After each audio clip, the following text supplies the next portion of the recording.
6:30. If we could all stand and pledge allegiance to the flag.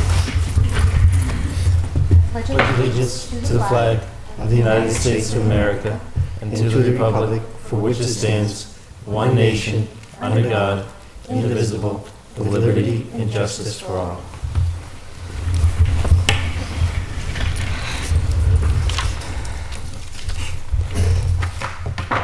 Okay, and we're going to go right into our public hearing at 6:30, so I would take a motion to leave our meeting to go into a continuation of a public hearing for the marijuana bylaw. So moved. Second. All in favor? Aye. Aye. Aye. Aye. And aye. Okay, so now I'm going to open up the continuation public hearing for medical marijuana, and the Lunenburg Planning Board will hold a public hearing. Well, this is the original on March 24th, and a continuation on April 14th in the Joseph F. Bellata Meeting Room to amend the zoning bylaw by adding to the current Section 4.0 use regulations a new section entitled Section 4.16 Registered Marijuana Dispensaries. Copies are on file in the planning office. Notice of said hearings will be duly posted in the usual posting places, which we have done. And if we can introduce the members of the board, starting with Matthew. Good evening, Matthew Allison. I'm Toby Bacasa. Damon McQuaid. Nathan Lockwood. And Joanna Bellata Simeone. Okay, so again, this is a continuation. So we've had the meeting, the first original public hearing, that we took some recommendations back to amend the bylaw, and then we also had a workshop last Monday to just try to finalize the bylaw, because the bylaw had to be printed on the warrant by last Thursday, I believe the date was. So this bylaw that we're holding in our hand is what will be on the warrant at town meeting. If in fact any more amendments are made this evening, they have to be done on town meeting floor, because this is now in writing in the warrant. Okay? Does that make sense to everybody? I just wanted to put that out there. Yeah, thanks for clarifying that. Okay, and so I'm not going to read the whole bylaw again, because we have that all on record. I'll go right to what we've amended, and then we can talk about them and see if there's anything else that we need to look at. So at 4.16, 4.2, cultivation and/or agriculture processing is what we changed, and it used to be cultivation with agricultural processing. So now it's going to read the first one, cultivation and/or agricultural processing. Is everybody all set with that? 4.6, Matthew, I'm sorry, did you have some? No. Okay, No, thank you. 4.16, 4.3, RMD facilities that cultivate and process but do not do retail of marijuana are allowed in office park and industrial districts, OPI, by special permit. The next thing that we've changed is 4.16, 6.2, second page, bottom one, setbacks and buffer strips, cultivation facilities located outside of the retail commercial RCs,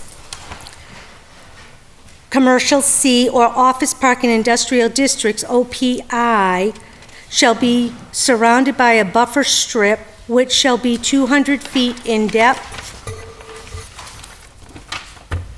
unless the applicant can demonstrate and the planning board finds that adequate buffering can be provided in a narrower buffer strip. In all other districts, the existing setbacks will apply. So that's what we've changed. So are there any comments from the board on those changes? None from me. Good. All set? Okay. Now we'll go to the public. Are there any comments from the public? All right. Well, aren't we going along smoothly? So with that, Oh, I'm sorry. Yes. I do have a comment. Okay. There's another change that we didn't read out. It's just a removal. oh, okay, which one was that, Matthew? 416.62 on the third page. 4.16.2. Oh, I didn't read the within. Is that what? Yeah, for the retail distribution facilities. That's lined out on the third page. Right, this one? Oh, okay, so we crossed out within residential districts, RAs and RBs. But on the third page too? Just Oh, above that the whole design paragraph on the third page, okay, yeah, that's not highlighted in yellow. Thank you. So on the third page, the second paragraph down, that said, for retail distribution facilities without any cultivation component, which are allowed within the commercial district only, existing setbacks will apply. We removed that from the previous bylaw. So that no longer will be in there.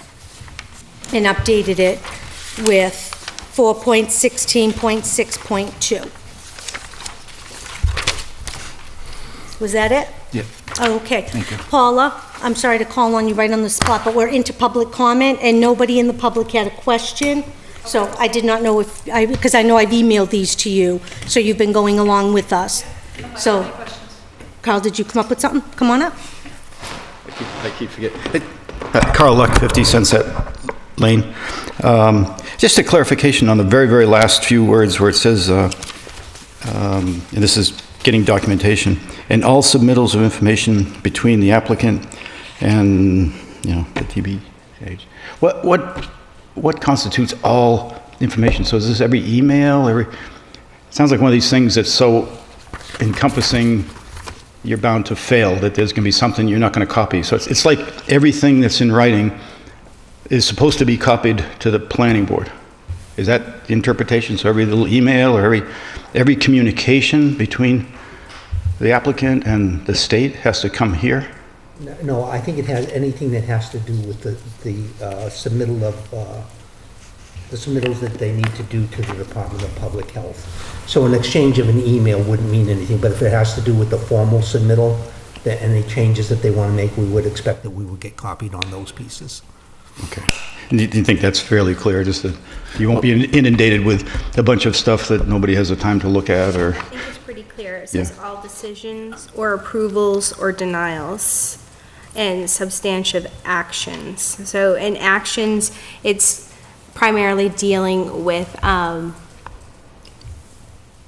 essentially it's not going to deal with just emails. So you're dealing with just the permitting part of things.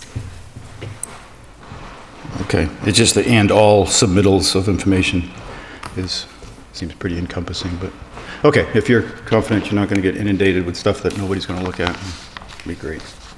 No, and I think if we do find the planning director or zoning director, whatever that title will be, finds that they're getting a lot of emails, they can always say, oh, no, we don't need that, we're just looking for. Because there'll be businesses, so hopefully we'll have, neighboring, great communication with them as we do our current businesses in town. Okay.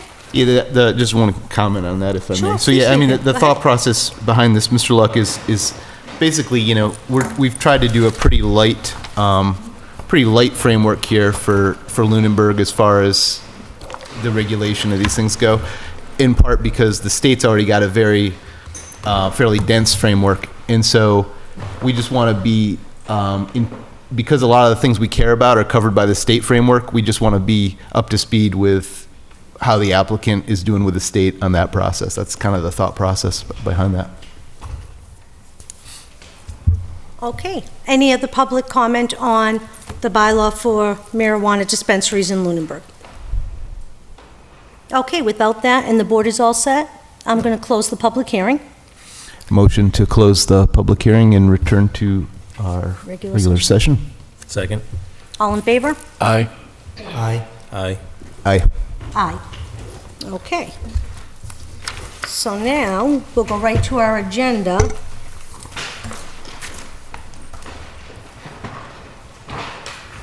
And we're going to now vote we're going to have a motion to accept the RMD bylaw which will now be forwarded to town council for their input.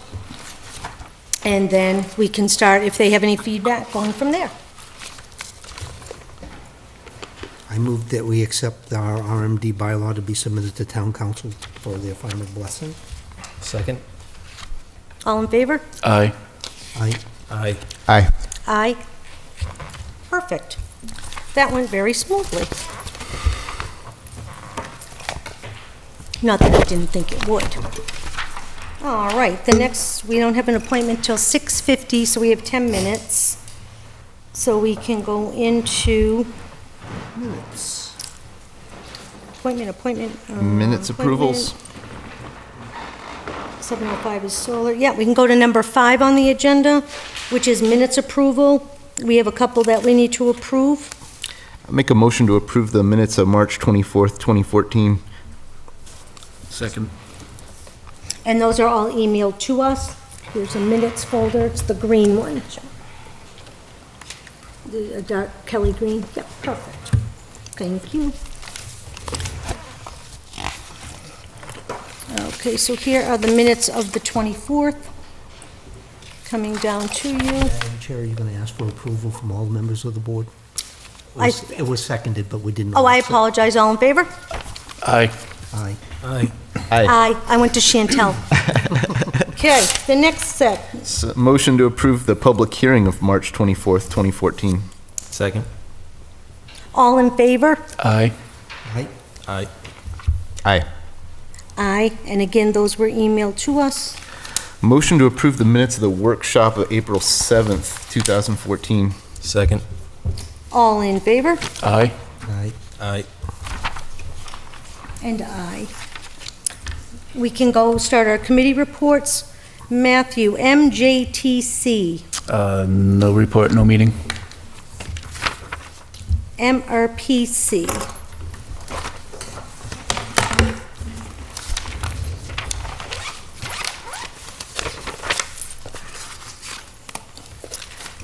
I'm trying to think what was new at the MRPC meeting. John was there and Chantel was there. There was one component I wanted to share with the board, and John, I don't know if you can come up to the, if you know. The changes on the 40A, we got a handout, and there was some specific state litigation they were looking to do to change a couple things in the 40A. Do you recall that at all? The land use bill, that's been an ongoing endeavor. I think that they're trying to push the bill through, and they're hoping to have it go through this year. The last time I knew, there were going to be changes to the land use law and subdivision control law. But forgive me, it's been a very long time. It's supposed to make things a little bit easier for municipalities to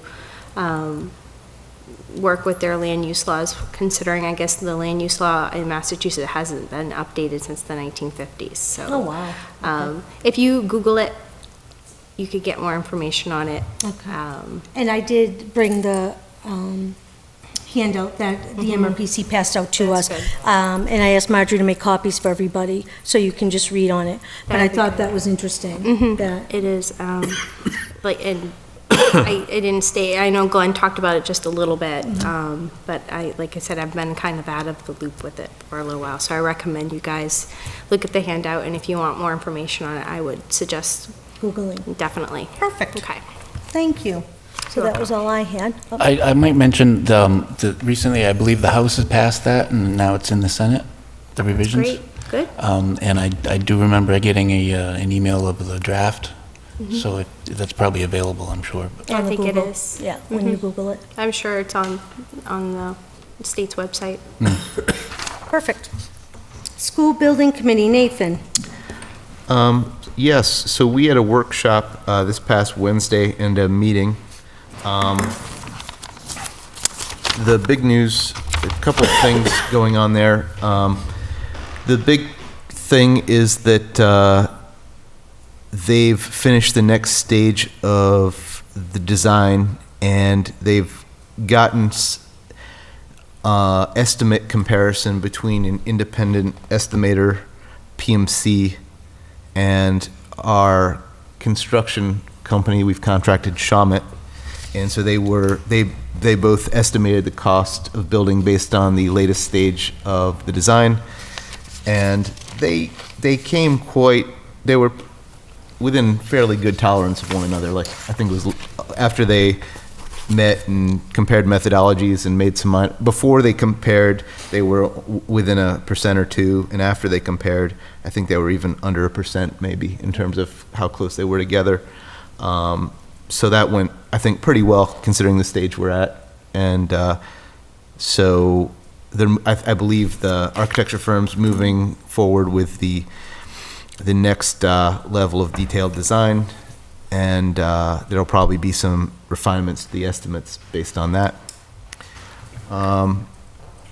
There's some discussion with the Massachusetts School Building Authority around the project, and they're reviewing some things because of some of the changes that were in the design and the stage at which the changes got there. But I'll keep you posted if anything happens with that. But the leadership of the school building committee and our OPM and others are working with the MSBA on that. Oh, nice, okay. And I did check on, because I know with the site plan review, there was question on if it would come to the planning board, would we do a site where they have an engineer? And I talked with I was in a tech meeting with Jamie Rowe, our peer reviewer, and asked him what the cost is, because I really never knew what the cost associated with such a thing was. And he had said it was anywhere between, between 4 and 7 based on the extent of the review. But Whitney and Bingham, a couple times a year, they do pro bono, and he would be more than happy to do that, building pro bono for the planning board on the site peer review. So I did let Kerry know that, so she could let the selectmen know that as well. They also had done the library, and they did that years ago when the library went to peer review, and they did that pro bono as well. So it's not like we're setting a precedent, or that's never happened, but it was the same with the library. Gotcha. So I just wanted to share that with you, that I had looked into that. We were at a tech meeting, and I asked them that on the site. That's great, yeah. So that's good. So we'll find out more after Kerry reviews Shares it. that with the selectmen. Okay, great. Yeah, and I just think they've been so busy with the warrant and getting ready for town meeting. So, but that was talked about there. Damon, the Building Reuse Committee. All right, we are back up to our 9-member quota on the committee, so that's Oh, good. that's good. Who did you get new? We got Anne Marie Phelps filling in for Pat Slattery as the Historic Commission representative, Mike Mackin from the School Building Committee, and someone did a good job of roping Dave Matthews into joining us as well. Nice, And so they're all great additions to the committee. wonderful. But I guess relevant to us, I have a subcommittee meeting sometime next couple weeks to talk about hurdles and waypoints, potential issues with getting all of our goals accomplished, and planning and the eventual zoning of those areas is going to be, I guess, one of those hurdles. So I have kind of been assuming in our conversations with that committee that it's probably going to take us a year, realistically, to do a village district around here. By the time we go through public hearings and charrettes and whatever public outreach necessary to make sure everyone's on the same page. Is that something that you feel is accurate? It's probably going to take us a year to get that kind of stuff done. Probably spring town meeting. I would say, or the winter, the fall town meeting in November. So that would be like 7-8 months. Yes, Yeah, I wonder. because I think we'll be bored once the marijuana one's done. What would we have to do? I just feel there's a lot of public outreach that we need to do because I Exactly. don't feel like that's an easy thing. Because a lot of people care very much about the center of town. Absolutely, and they all have Some fairly thoughts. polarized decisions. So you should definitely start doing maybe some public outreach meetings and maybe like a site walk and things of that nature, Starting that. that process. Okay. I guess the more you get done and the more you get this out there to get input on it, then the sooner you can kind of bring it to town meeting, so. And the spring, summer would be good time to do site walks and, Yeah, actually, right now, gearing up for trying to do something like that would be a really good idea. If you're gonna do some outside walks, things of that nature. Okay. That sounds good. I guess just listening, couple thoughts going through my head, not sure if they make sense yet. So the walks sound good. You know, after town meeting, it might be nice if we can pull together real quickly based on the discussion we've had, just sort of some alternative visions for town center, just very rough, sketchy things. Like one is like, keep it like it is. Second is like, I don't know, what the range of options is. Like, you know, a more, I don't know, higher, you know, more commercial, higher density residential, or maybe there's something else in between, right? Just so as we're taking people on the walk, they can be thinking, you know, ABC, you know, what seems to fit better from my perspective. Give them a sort of a framework to take the information in. Yeah, that's a good idea. absolutely. And plus the village district that we're working with MRPC on, we want to make sure that that bylaw works with what we want to do with the buildings, so we don't run into zoning issues. Yeah. We want to make sure that our zoning is working to where we want to see those buildings go to. Exactly. And So. I got one last question Sure. based on that. So is that timeframe going to be, well, like, I mean, it's pretty quick stuff. I mean, 7 months, I mean, it doesn't sound fast, but that would be pretty It's pretty impressive if we quick. actually got It's that fast. No, it's together. fast. That's Goes really, by. I think it's really ambitious with the level of town outreach that we need to go through Yeah. to make that happen. Yeah. So I don't know, I think spring is a more It's in realistic. spring, it's fine, but we can start to do steps now. Yeah, we should. And I guess what I'm wondering, do you think that'll be good enough for the building reuse committee I mean, does that Well, speed work? They or- kind of want it done yesterday, but I'm trying to be realistic as far as this conversation that I'm going to have with them.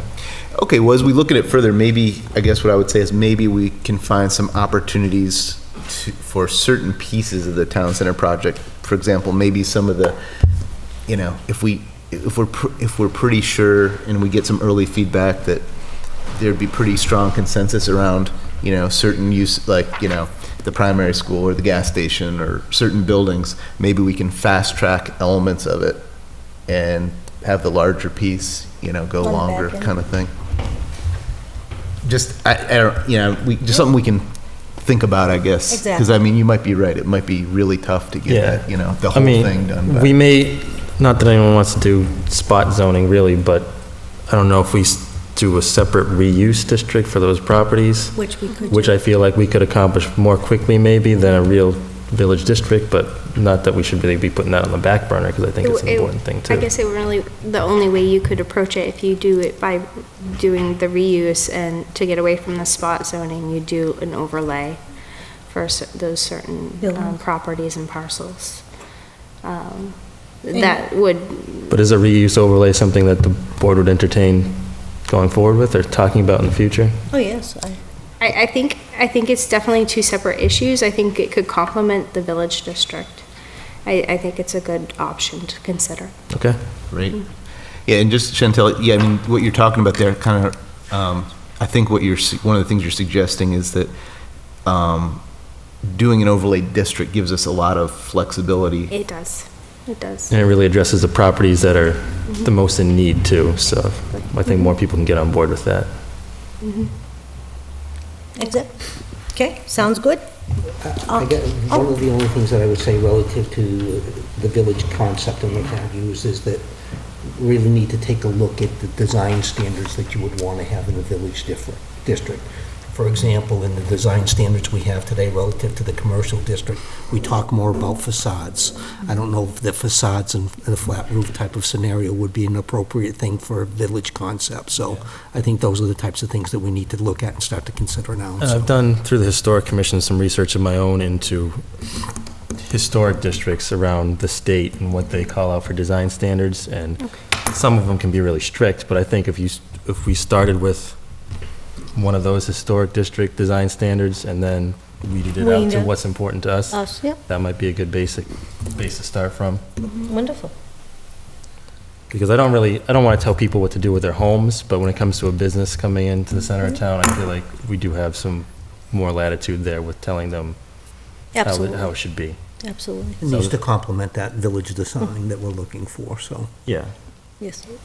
Agreed. That's a good idea. Okay, thank you. We're going to now go into our 6:50. First appointment is Highfield Village Extension Request. Hello, Mr. Godfrey. Hello, good evening. I'm John Godfrey. I'm one of the developers of the Highfield Village project. We last came before you folks over at the Ritter Building in January.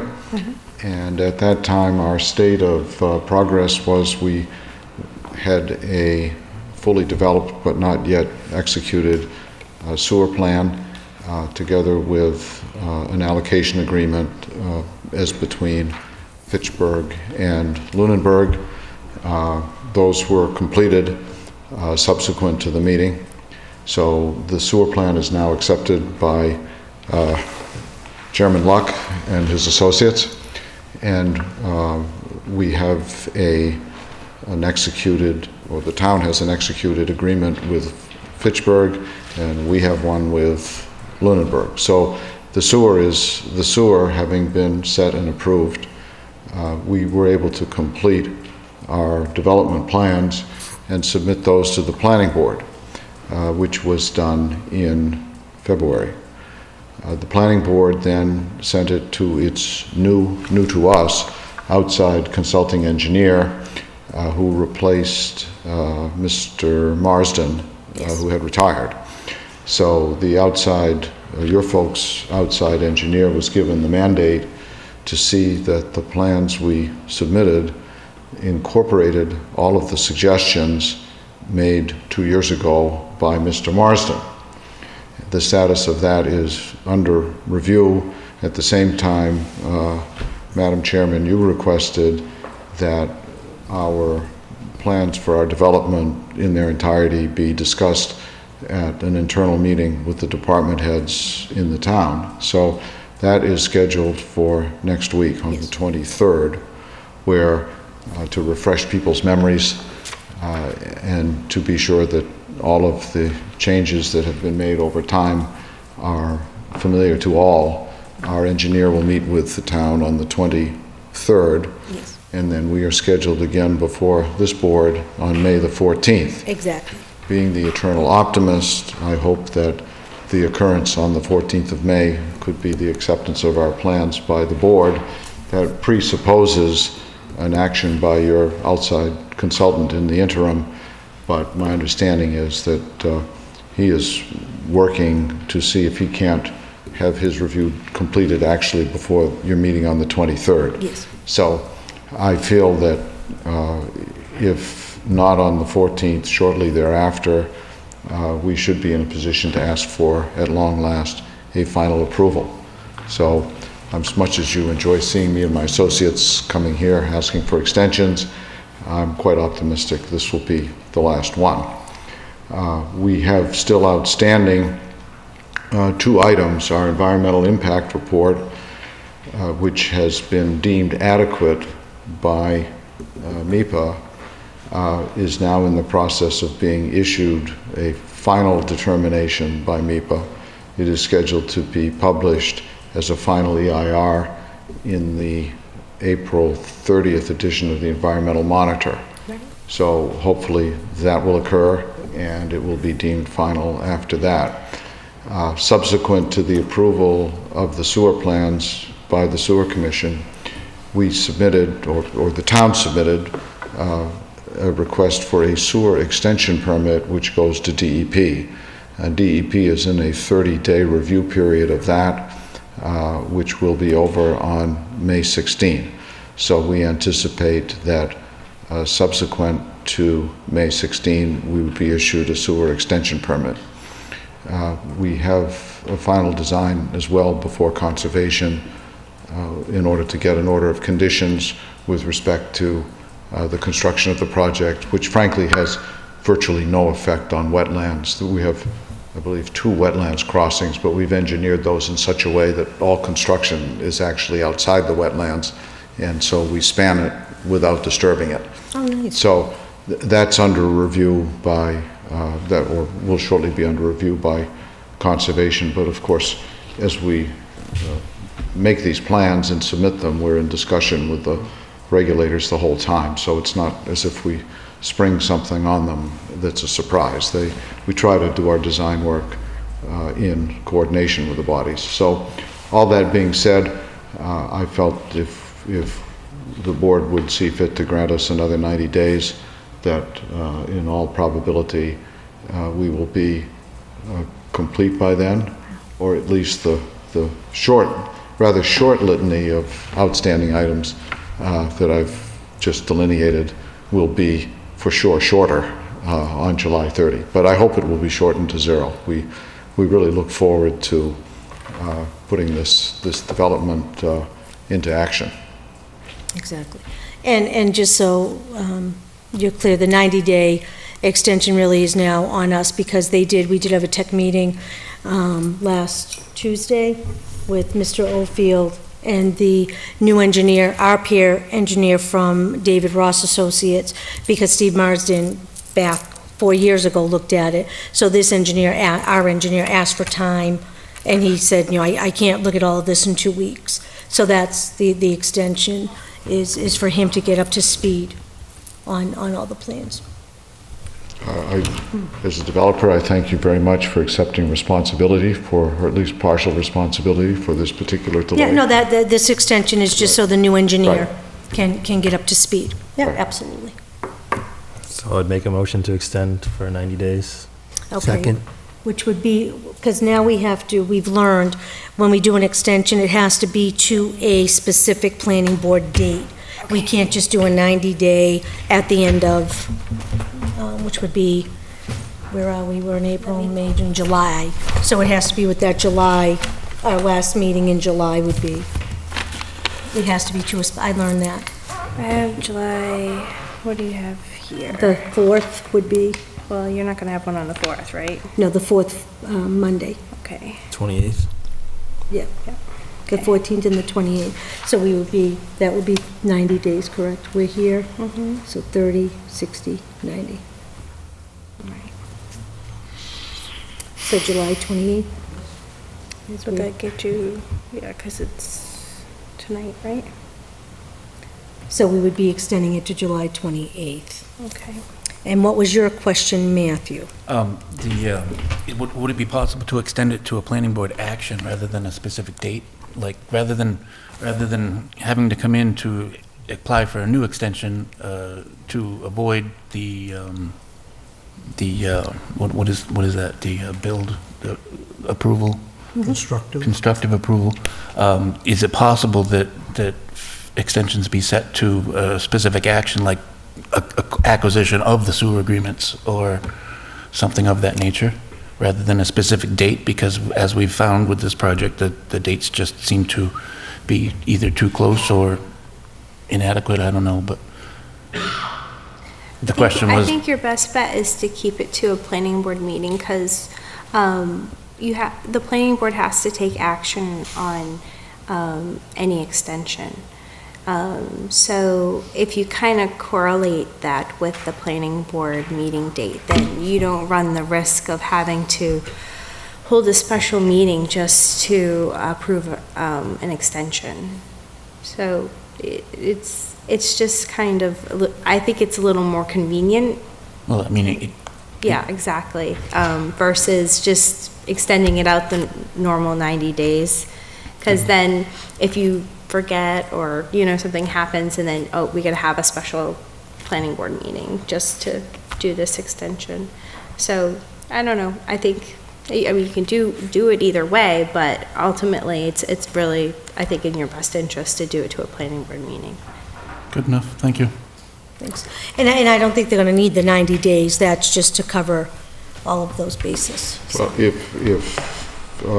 if the engineer is able to complete his work and provide his recommendations to you, and if he finds nothing amiss, we think he Exactly. won't, then perhaps we can wrap it up on May 14th. Exactly. That's the goal. That's the goal. That's the goal. We have a common goal. Yes. That's great. Okay, all in favor of extending it to July 28th, 2014? Aye. Aye. Aye. Aye. And I. Okay, thank you. Thank you. Have a good night, See you Mr. in Godfrey. 2 or 3 Nice seeing weeks. you again. Okay, we have another appointment, an A&R at 655 for David and Sandra Dupree, 115 Fairview Road.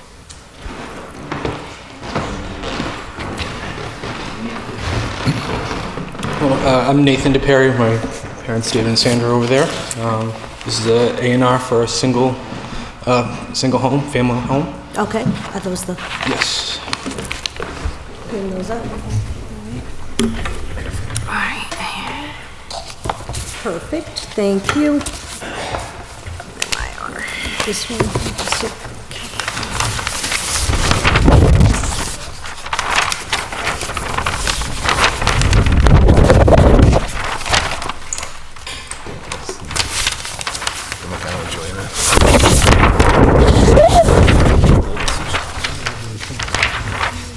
okay. And I'm sorry, your name was? Nathan? Nathan, okay. And do you want to walk us through, Nathan? Sure. We had Gaffney Surveying subdivide the lot. It has the required amount of frontage along Fairview Road, and it has over the minimum lot size for Residence B for a total acreage. And the plan is to put a single-family home there for my family and I.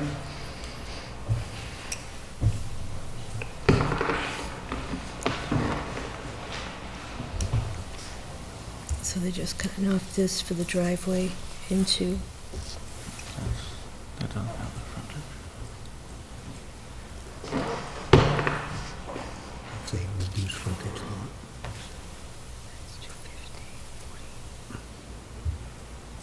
So he's required to have twice the lot area. So Okay. he typically would need 100,000 square feet, and he needs to have 160, and he exceeds that, so he's okay. what's this?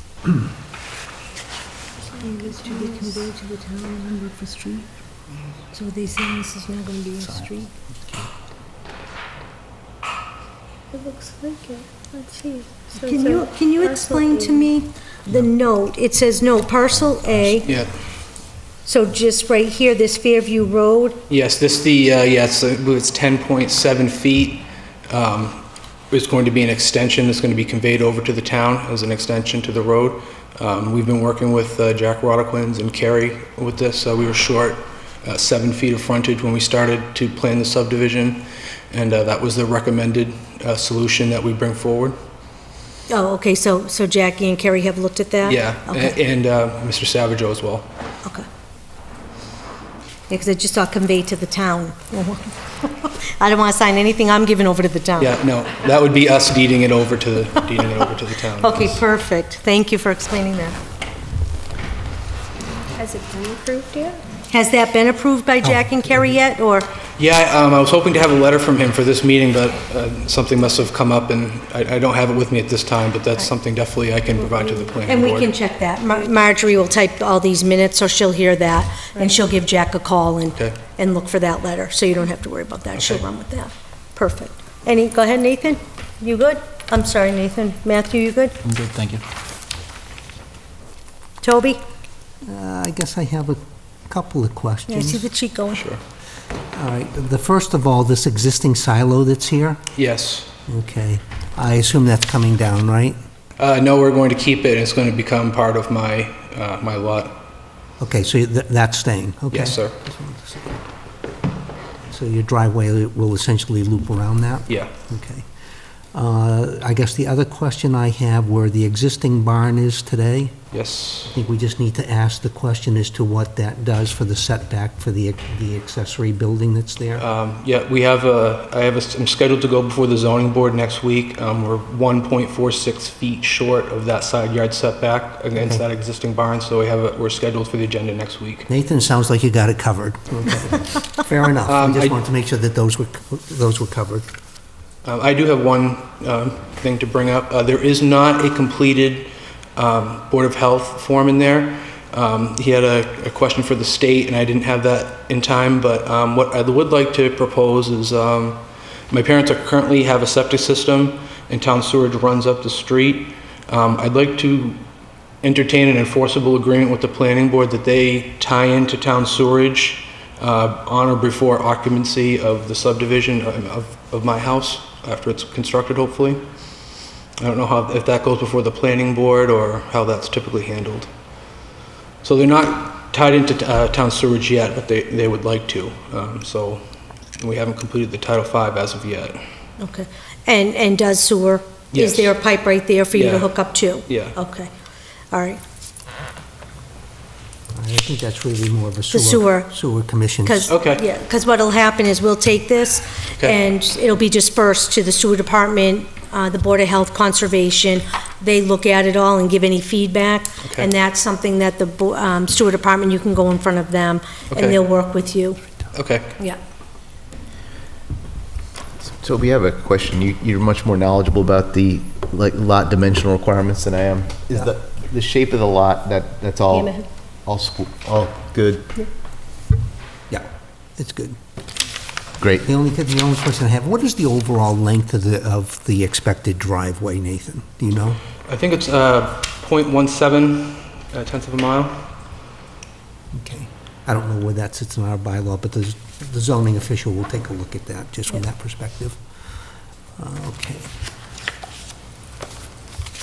No, other than that, I think it's fine from what I can tell. We'll just wait to hear from the other boards. Okay, any other questions? Nope. So we will take this under advisement, usually takes about 2 weeks. Okay. And the only way you'll hear from us is if there's any problems. If it's fine, just, it'll be on our agenda 2 weeks out, and we'll vote to approve it. As long as all the feedback comes back fine, you'll be Okay. good to go. All right, great. Nice meeting you. Yep, Great thank you very job, much. thank you. Can we just throw it out the corner? Thank you.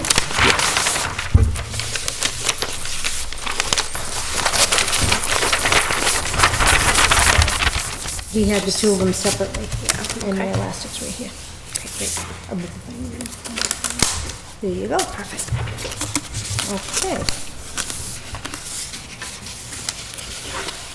7 o'clock, and Mr. Conry at 317 Sunny Hill Road.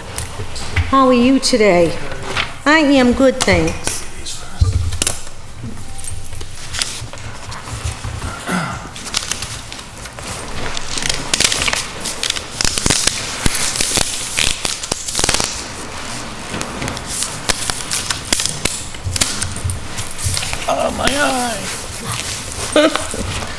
My name's Sean Connery. I own a piece of property located at 317 Sunny Hill Road. It's approximately 4.25 acres at this time of raw land, and I'm looking to subdivide it equally, equal halves. Excuse me.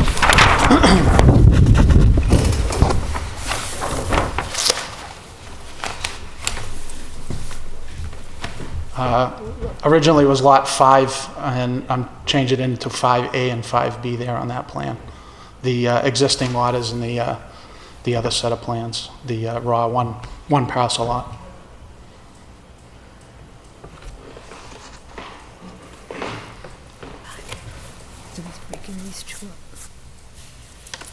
Isn't it typical that we get contours on these?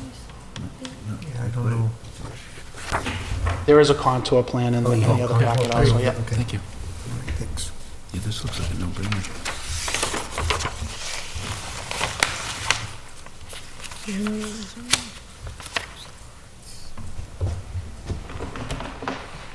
So the front setbacks are 40, the sides are 25, and the rear's 30.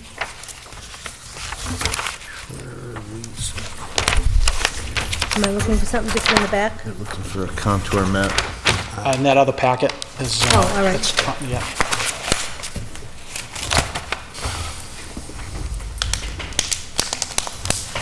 These are at the top of the hill, right? That's correct, yeah. Oops. There we go. That's what I was afraid of.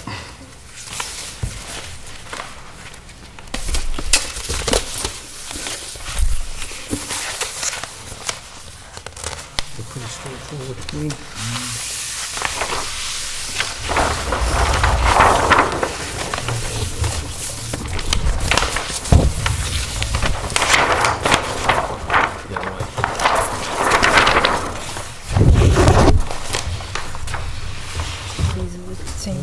that's a drop off. That's fine. Yeah. Currently, there's water in front of the proposed lots, and there are septic depots that have already been done and approved by the Board of Health, and he signed off on that in the pack. Nice. Wonderful.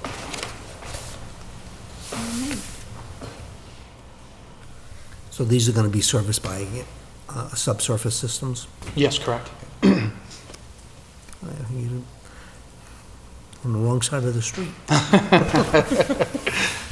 Okay. Any other questions? No, looks like they're pretty straightforward. Yeah. Okay. All right, pass them back on down. Same thing, 2 weeks, we send it all out. Okay. If there's no problems, it'll just be on the agenda. If there's any problems, Marjorie, at the planning office, We'll get a hold of me. we'll give you a ring. Okay. Other than that, you're good to go. Thank you very much. Thank you for your time. Thank you, Sean. Have a good night now.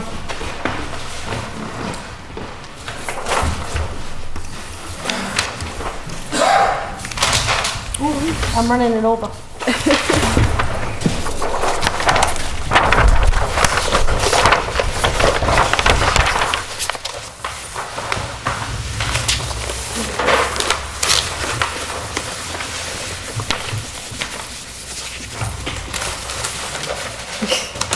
It's putting them back together that's hard, right? I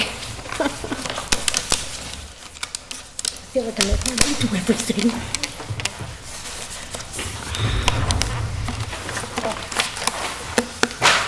Do you have your answer for that one? Whoever thought this could be so hard. All right. This is 705 Pleasant Street Solar. Eric Aubrey.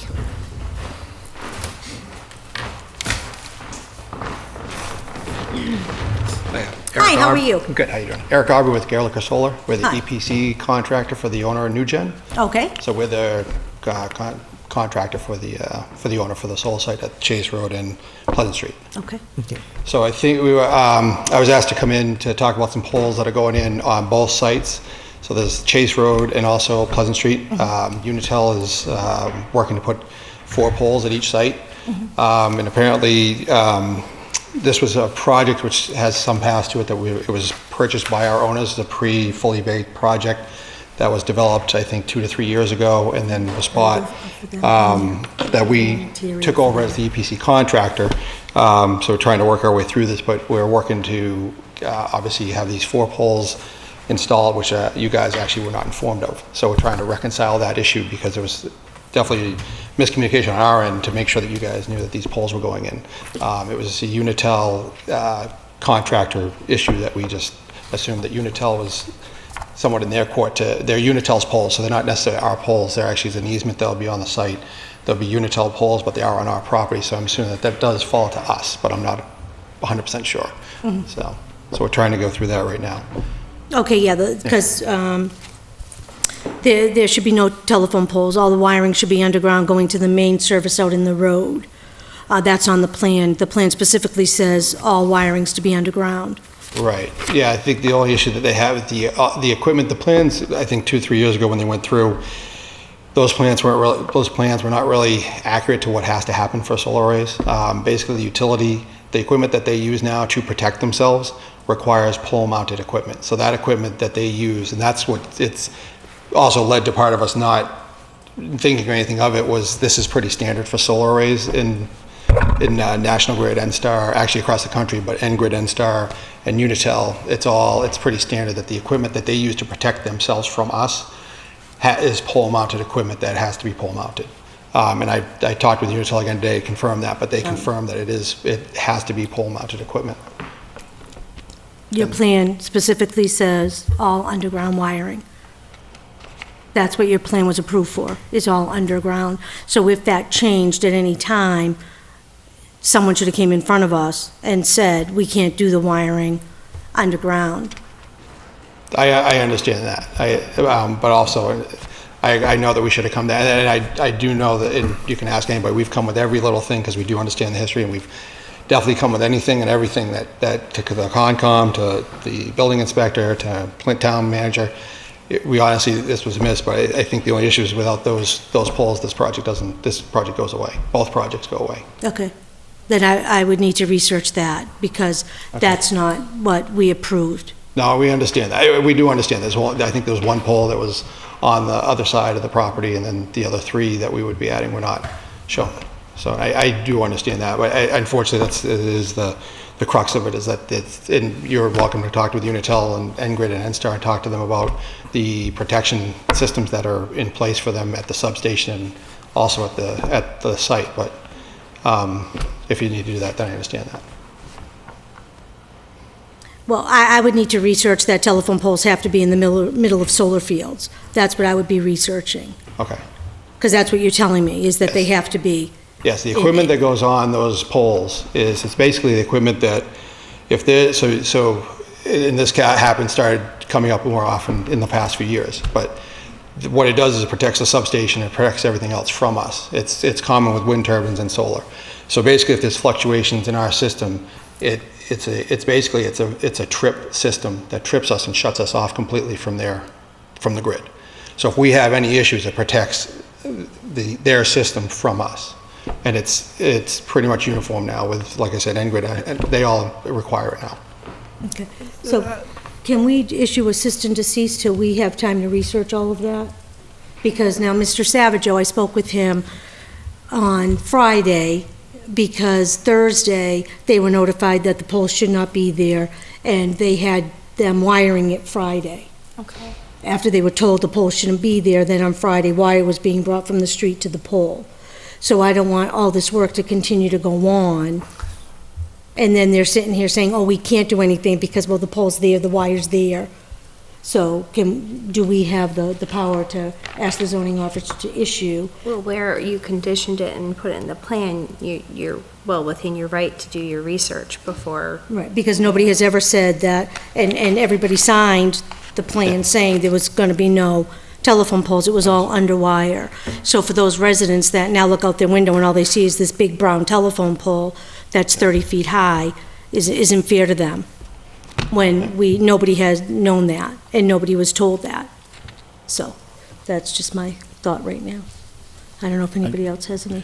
I agree. I understand that with the large voltages, some of the stuff can't be subsurface, but as well, I mean, something new like that on a plan should definitely be, I mean, it's not fixed. It's not something that has to be in the one and only spot that it's in right now. It's something that can be located, if it is in fact approved by the planning board, it can be located at their discretion rather than. These are copies for you guys. Good. So just so I'm clear, how many poles is it on Pleasant Street? So 4. There's 4 poles that are going in? Correct. Where are the other 3 going? Because I've seen the one. So the last pole was put in for us to be able to do our riser, because we're done in 2 weeks. So our schedule is done. We finish our project in 2 weeks from now.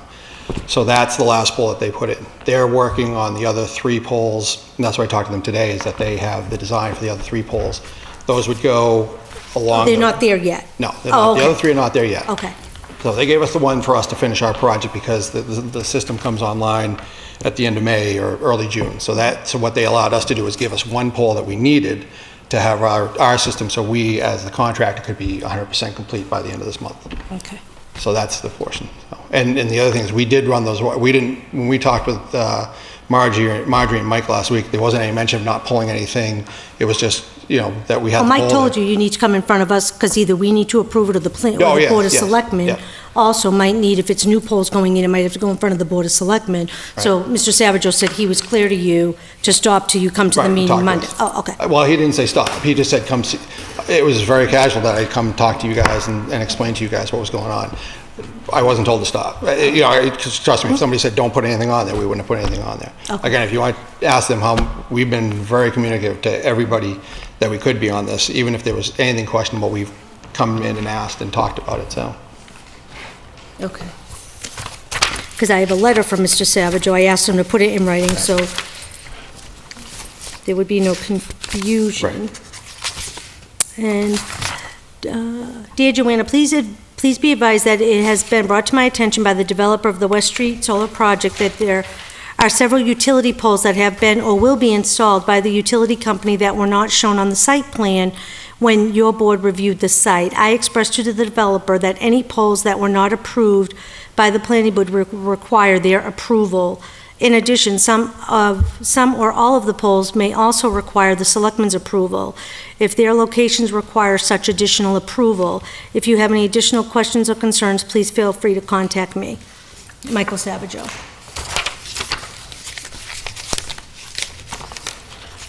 So I have a question. Yes.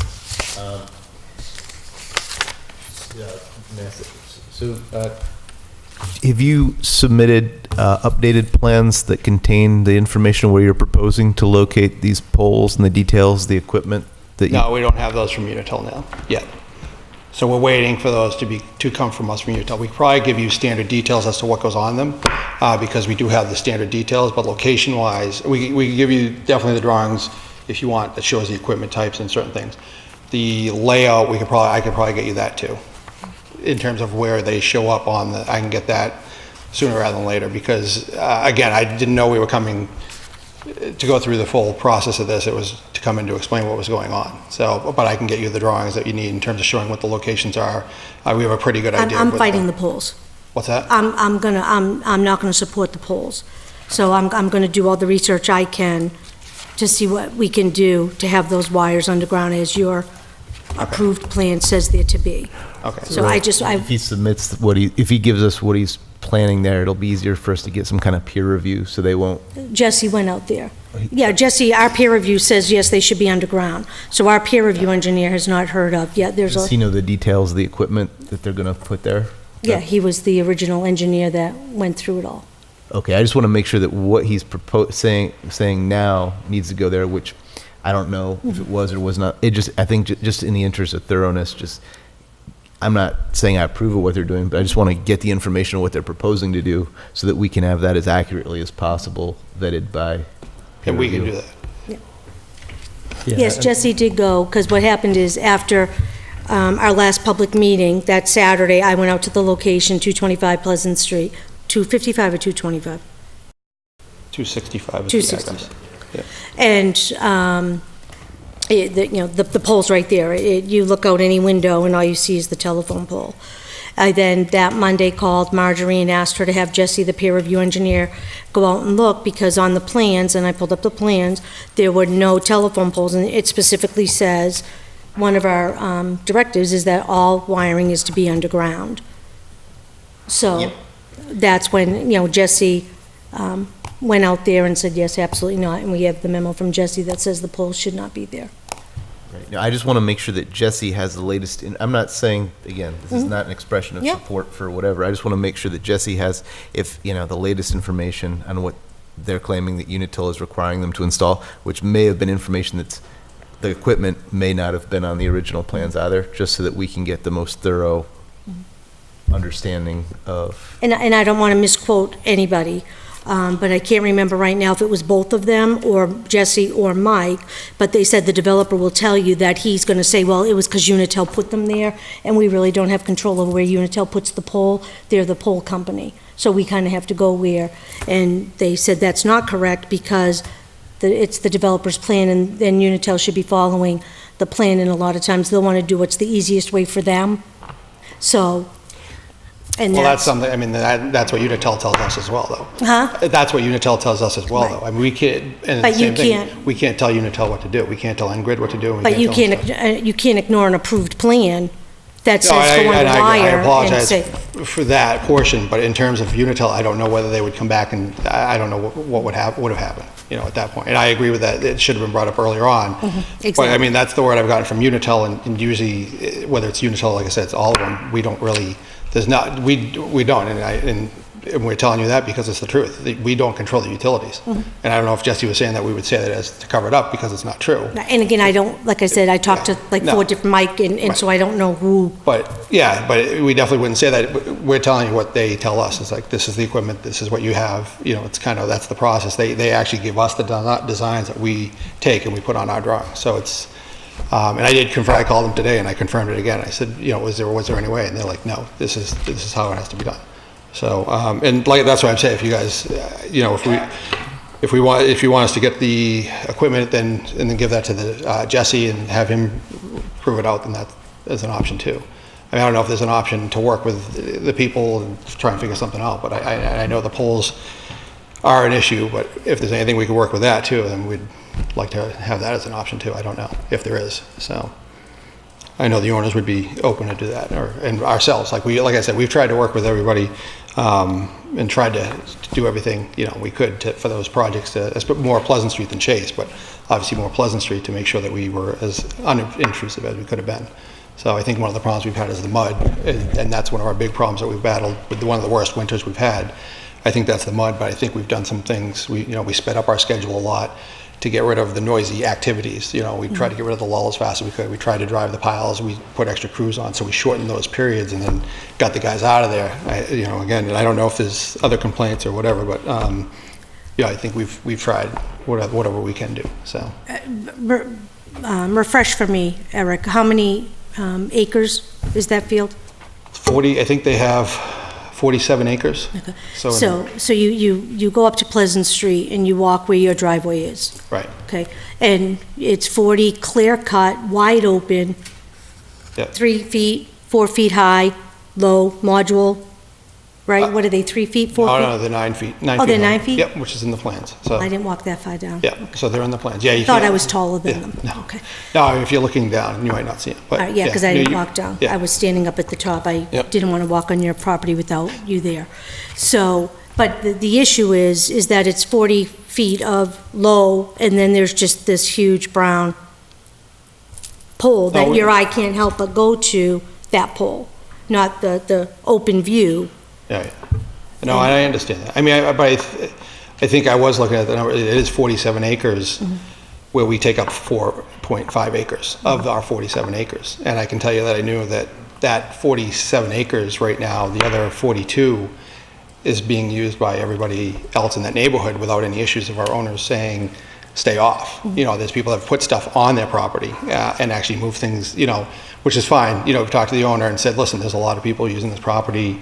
A lot of people are, you know, actually have things on the property. It's you know, and, you know, obviously I think that's one thing that I would hope that people would see, that out of 47 acres, there's 42 of them, he's still, I shouldn't say it's a company, but NewGen is still leaving the 42 acres for full use, for everybody to use. And I understand that there is these poles, and we do understand that. Trust me, we understand that they're right in that area. But I mean, that's one of the things we look at is it's really such a small part, really such a small part of the rest of the land that's still for 20 years is going to be left open, undeveloped, no neighborhoods are going in there, nothing else going in there that could have taken. You know, I mean, there's not going to be no trespassing signs wrapped around the 47 acres that prevents people from coming on there. You know, I think that's a big thing, you know, and I understand the polls, and trust me, we do. And like I said, we've tried to work with people, but I hope there's that side of it too, is that this is, solar's a good thing for the town, not just because I'm in it, but I believe it's actually a good thing for the town. And, you know, but I understand both sides. You know, we're just kind of in the middle. All right, I've talked, so go ahead. So I guess I need to understand a little bit. So the purpose of these poles is for the equipment that protects, I'm assuming, a backflow of the power associated with the solar fields to the grid? Correct. So this is supposed to do a disconnect in what event? So they're called direct transfer trip. So what it is there's, so we go straight to this, it goes into that neighborhood, Yeah. But also goes down to the substation. Right. So what happens is the electricity travels in waves. So what happens is our inverters will sit there and detect the waves that we're supposed to be traveling in. If for some reason we get off the wave, then we can do damage to their substation. We can get all the way to the substation. If we have a surge or unregulated surge, we could also go and travel all the way to their substation. The other issue is if we are down, they want to disconnect us anyway. So say we have a short to ground, which means you basically, even if the system went off, you would still have power coming from us because there's somewhere else that the electricity is traveling through. that also detects that and shuts it off. So it basically prevents us from damaging them, but also if we have an issue, it prevents us from backfeeding when the line crews come out. If they have an issue, it also shuts us off if they have an issue. Because that way, we can't be producing solar power, and then their guys come out, they have an outage, and then they try to come out and fix the line, and we're sitting there feeding their system. So it's called a direct transfer trip is the main equipment that goes up on them. And it's basically called a SCADA system. Okay, so I guess as you talk, Joanne, or as I would like to understand, because I've rode around to other solar fields and stuff, and I don't recollect seeing a lot of telephone poles needing to be installed to service those others. So is this specifically only a Unitil requirement? No. No, if you go to the other site, you should see 3 poles. We just did it in Bolton, we just did it in Stowe, Situate. You'll typically see the 3-pole set or whatever. We have a 4-pole set we have the riser. But you'll see the 1 pole that we have is there's also a sag line between the 2 lines, so. Okay, so I guess I would like to understand whether or not this seems to be unique to Massachusetts and whether or not any other states have the same limitation that you need to have poles associated with these solar fields. 2 is that as far as I'm concerned, is I couldn't support the poles as well, because when we did this bylaw, we did it to protect the aesthetics of the neighborhood, and that's why we had these setbacks. That's why we asked for all of these different things. So now to have a requirement to put poles in, I find it to be somewhat acceptable this late stage of the game. Okay. So you're going to have to provide to me, there's going to have to be a clear picture that says that this is in fact, there is no other alternative equipment, and this is indeed a safety issue that needs to be pole mounted. You're going to have to give me some hard evidence this is really a safety issue. Okay. Okay. Because I can't believe in today's technology that there isn't some other device that is available to be ground mounted that serves the same purpose. And I just have a hard time that for the 3 years we were on these solar fields, creating a bylaw, working, and not one person ever said, no, you can't do we have it in writing that was part of the special permit. And nobody said, no, you can't do that in a solar field, you need telephone. No, I understand. But it's what we see all the time. I mean, it is the norm. Like I said, I've done I don't know how many megawatts now, and we've seen them all pole mounted. And that's N-Grid, N-Star. Mine's mostly been N-Grid, and then but when we came to Unitil, it's the same, and it's been the same thing. It's just the standard way. So, and then like I said, I talked today, and I said, well, could this have been anything? They said, no, this has to be pole mounted, so it's required. So I mean, I can try to get through to Unitil again and see what they can get us, and just to show us that it has to be pole mounted. Go ahead, anybody? I'm all set. I'm done. I have a question also, to piggyback on Toby's comments. I'd like also to see that the poles are required to be on the private property of the new gen, and not within maybe the right-of-way of the road, or maybe along the wood line. You know, something that hides them, or at least screens them, and they're not directly between a residence and a view. Yeah, we can definitely move them. I mean, the only issue I think you have is we'd have to be 12 and a half feet probably from the property line. They usually like 12 and a half feet on each side. So if we had to push them over to that side, we could push them over to that side. I think the only thing is that it pushes us further away, I think, from the other pole that we have. But we might be able to work with that as well. Utility pole. Another question. The electric line that's shown running along the driveway? Yeah. What is that line? I think that was the proposed, how they... So that was the approved supply line? Right. Okay. Right, but that doesn't show a direct transfer trip system in it. It does show a pole. So just as another question, I'm assuming if you have to have 3 poles, there's got to be 3 types of disconnects? No, one's the recloser, which I think does show, but it's pole mounted. Once with the So you have the direct transfer trip, you have the recloser, and you have the meter, then you have our riser. We cannot come up on their pole because there'll be too much equipment with the other the equipment. The meter can't go on that, but meter has to go in line with their first poles. So the issue is we have to come up on a pole to go to a pole. Then they have to have their direct transfer trip, the recloser, and the meter, because those all are in line before they get to our pole. So is there any reason why those 3 poles couldn't be closer to Pleasant Street and just be in order close to the street with the equipment mounted right at the street line?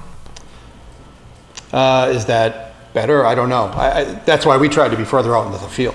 Like, actually, that's where we were trying to push to be further out into the field than closer to the road. Well, I think part of the intent here is for the field to still, even with the solar fields there, to be an open vista. So by moving the poles closer to the road and putting the equipment there may be more of an acceptable solution than putting them out in the middle of the field. I'm just looking at alternatives. I'd like to solve the problem. Ultimately, I'd like to solve it where everything's on the ground. But if there is truly no other alternative, then I want you to take a look at getting those poles and that equipment as close to the road as possible. So to the tree line and to the tree line and one right after the other. Yes. I mean, I could look at that, and then I could look at possibly to getting rid of that pole that we have, and then figure something out if we maybe move that or something. I don't know. But I would look at all the alternatives that there are to leave the aesthetics of the open field, even though they have the panels in there, to be clear and free sight from a vista perspective. Matthew, are you good? No, I have a couple more comments. Another thing I'd like to get from Unitil is their minimum spacing of the poles. Yeah. How close, how far apart they need to be at a minimum. And then another thing is that something that can be underground, go above ground for the 3 or the 4 poles, whichever is required, and then go back underground? So you would go... They say you needed the disconnect equipment to be pole mounted, but they didn't say whether it could come up, be disconnectable, and then go back under. On the cables? Code usually doesn't let you go back. Once you go above, you stay above, and then once you go down, you stay down. Confirmation from Unitil would be great. Okay. Thank you. But that's, I know, the above grade is, we can get you confirmation in the code, but it is a code thing, because a lot of times you'll see that where people want to go above, underground, then they want to go above a wetland and then go back down. You can't do that. Can't. You have to, once you've gone up, but I'll get confirmation on the code for that, so. This makes a lot of sense. Damon, Matthew? Damon, Nathan? I think you guys covered it. Yeah, just one thing for me. Would it make sense as we're researching this to get a contact from Unitil who's familiar with the issue that we can also either discuss it with or have our peer reviewer discuss it with? Yeah, Jesse will do that. Okay. Do we want to get it from this gentleman, the contact they have there with this project, or? Yeah, we can. Because, I want to know, because first of all, they never came in and did a modification to the special permit that said the wires need to go underground. And now we have to stop and research all of this. So what do we go about ordering a cease desist on the electrical aspect until we get all this resolved? I don't want them to keep stringing wire.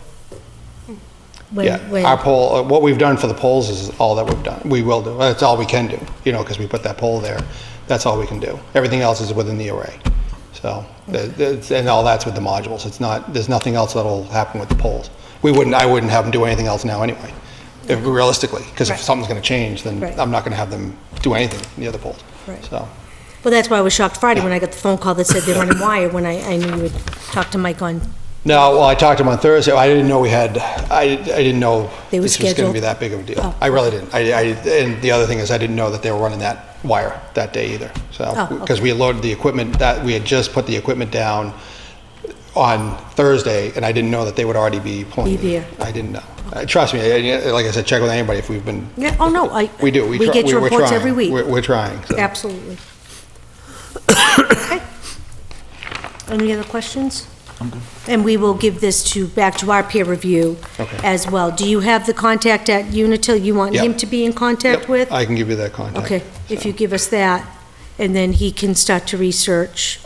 Yep, Because we we, can do that. as Toby said, we're gonna do everything we can to try to get it Yeah. underground and create an open view in that field as possible. Okay, all right. Thank you so Okay, much for all right. coming, Thank Eric. you. I Thank you, greatly everybody. I appreciate it. apologize. Thank you. No, Thank you. okay, We're not trying to shoot the messenger. exactly, exactly. We just gotta make sure we stay to what we signed up for. All right. And so now we are back. Damon, you finished your building reuse, Yep. and Matthew, Agricultural Commission. Oh, we could have easily finished that. There has been no meeting, so no report. Okay, Madam Chair, like I said earlier, I needed Yes. to... Thank you for staying as long as you did. Toby, have a great evening. Thank you. Thank you, Toby. Good night. Do you know, because I met Garrett over at Stillman's Farm, Yep. and he was saying that Mr. Latanzi has left, and there's no chair of the committee anymore. Do you know if it's going in front of the selectmen for that? Well, my understanding is the selectmen need to appoint a new member. Right. And then once that appointment has been made, that they can they can reorganize their board. I'm not sure as they would or could or should reorganize with 4. Probably should wait for the 5th. I was asking if you knew when it was on the selectmen's agenda. Oh, I do not know. I know that they met, they were reviewing applicants. Oh, good, okay. That day we had the workshop with them when we came in. Okay, great, So thank I- you. Yep. A quick question. Yes, Nathan. I think I read maybe in the newspaper this week that there's some activity around right to farm bylaw for town meeting. Is that? Did do you? know about that? I know that they were trying to get it on there, and the last that I knew, they were still trying, and the deadline was within a day or two, so I'm not I sure. thought the right to farm was on the warrant. The right to, It the right is. to farm bylaw is Excellent. on the warrant. Oh, okay. Excellent. I was gonna say, I thought it was. Thank you, Sharon. Yeah. Was that your only question? Yeah, where could I get do you know where we could get a copy of that? Is it online somewhere now? The warrant? The I right to don't- farm bylaw? Oh, the right to farm bylaw would be in the warrant. Is the warrant online as of yet? Do we know? Not yet?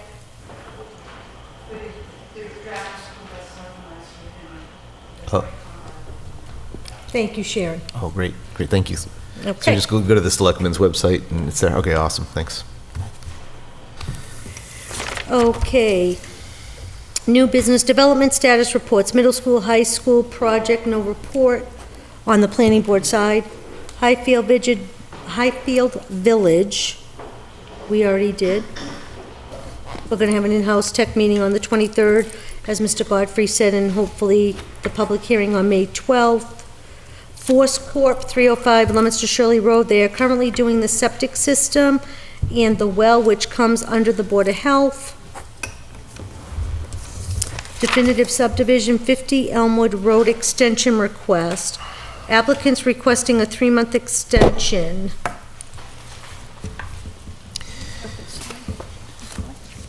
And I would need to sign this extension request.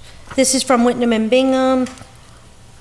Jamie Rowe, 50 Elmwood Road, Lunenburg, Mass. Dear Board members, on behalf of the applicant, Mr. Michael Crawley, Whitnam and Bingham Associates respectfully request that the decision period for the planning board to act on the proposed subdivision for 50 Elmwood Road in Lunenburg, Mass. be extended for 90 days. Upon agreement with this extension request, please continue the action on Monday, April 14th, 2014 to Monday, July 14th, 2014. Please file this notice of extension with the town clerk. Should you have any questions, please feel free to contact me. So this was sent in, so I would be looking for a motion to extend this to, they requested Monday, July 14th, 2014. I'm fine with it. Just out of curiosity, any particular reason? If you want to. Jamie's gonna come up, let him be the town clerk. Good evening, Jamie Rowe from Whitman Associates. The buyer and seller are still having some conversation with respect to the transaction. They need a little more time to work it out. Okay, That's the only reason. awesome, thanks a lot. Thank you. Mr. Thanks. Okay. Never hurt to ask. Yeah, well, I'm like, I didn't know, like, I could say that on TV.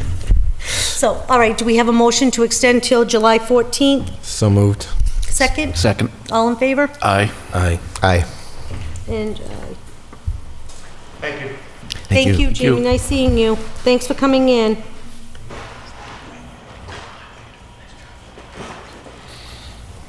so that's all I have to say. That's town clerk. I can go back to you, so Marjorie's not. Wonderful, great. All right, so that's all set. Whitewoods, no.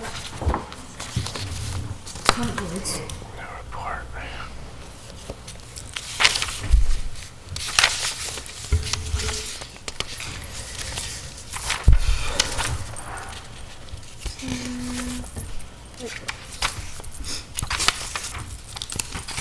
Whitewoods, no report, that's Whitetail Crossing I have. Emerald Place, no report. 65 Chase Road, solar update of site work, that was in our packet. We just talked of 265 Pleasant Street. On the 265 Pleasant Street, can we just ask to send a letter making sure that they understand no electrical will be done until, All right, you wanna, yeah, we don't have to issue a cease and desist, but just send a letter confirming that our understanding is, the work will be discontinued until. on the electrical. Yes. Okay. Thank you. Is that all right with everybody? Just to confirm that that's our understanding. Okay, 250 Wheelam Road, Mr. Lorden, the zoning board of appeals continued the hearing. The next hearing dates are May 28th and June 25th. Anything, was it just a presentation to ZBA or? Oh, you didn't watch it? I didn't have a chance to watch it, Oh, it no. was fun. It was long. It was a very long meeting. It was over 3 hours. Huh? It was over 3 hours. Yeah. I watched. Yeah, did you watch it? Yeah. It was a very long meeting, and they're still considering it. My interpretation walking away from it was that Mr. Lorden is going to move forward with making plans for the 150 apartments, but they're looking at the two options of the 60 three-bedroom homes versus the 150 rentals. 120, two-bedroom? Was it I think it was 120. 120? I thought it was 150. 5 24-unit buildings. Okay, so it's 120, and it was 1 to 2 bedrooms Gotcha. versus the 63 bedrooms. Three bedrooms. And there was a couple questions that came up. One was the school and the impact to school on housing versus apartments. And people going back and forth, that data says apartments, you have less children than you do in a three-bedroom home. And I remember last year at budget time, we were talking about the school choice program. And that was one of the concerns, is when we were building Tri-Town and Emerald, that the school numbers were going to increase. And the numbers really never went to the extent that they thought those school numbers were going to go to.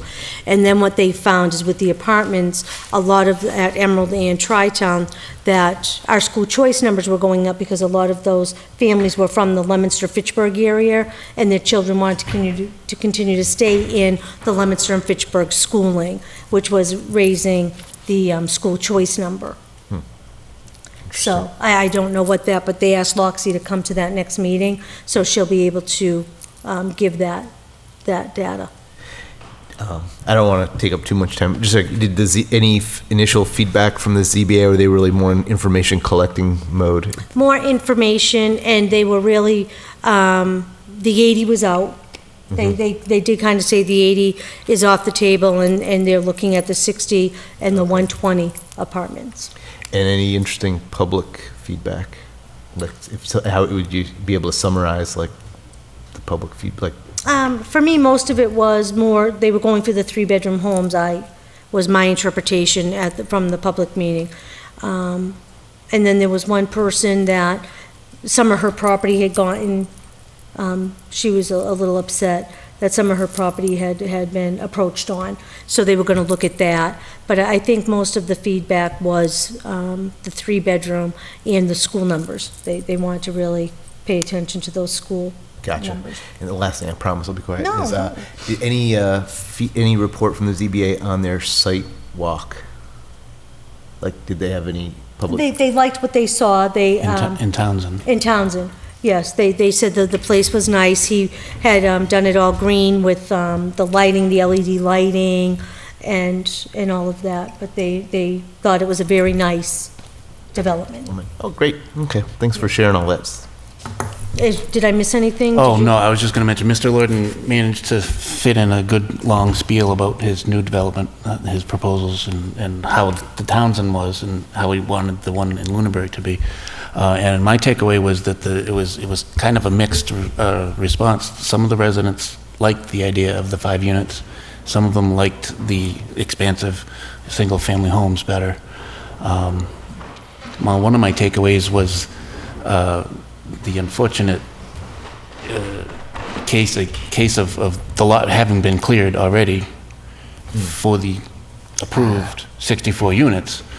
And that one person that you asked about had come in to say that the damage had come onto her property.